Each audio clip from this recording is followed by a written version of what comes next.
1 કરોડ રૂપિયાની પોતાની જમીન હતી રાજુલામાં અને નિઃશુલ્ક દવાખાનું ગરીબો માટે દવાખાનું બનાવવાનું છે અને આયરની આગળ જઈને કોકે કીધું કે તમારી જમીન 1.25 કરોડની છે સમજુ બાપુ અને જો તમે હા પાડો તો આયા ગરીબ માણસો માટે દવાખાનું હોસ્પિટલ બંધાવી છે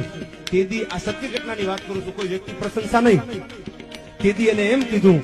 કે અમે આયરોએ તો પેલા આશરા દીધા છે અને હજી સમય આવે તો દેતા આવી 1 કરોડની જમીનની સીતારામની જઈ બોલાવી દો એ તમારે રહી મારે ખપે તો ગાડી માટી ખપે એવો અમારો માયાભાઈ આહિર જેને કરોડ રૂપિયાની જમીન આપી દીધી અને જયરાજભાઈ આવ્યા છે ત્યારે આ ભાઈ એ માને હાથે એમના ચૂડલા રે હો માં એ મને હાથે એમના ચૂડલા રે હો માં માને રમતા લાગે બહુ લુડા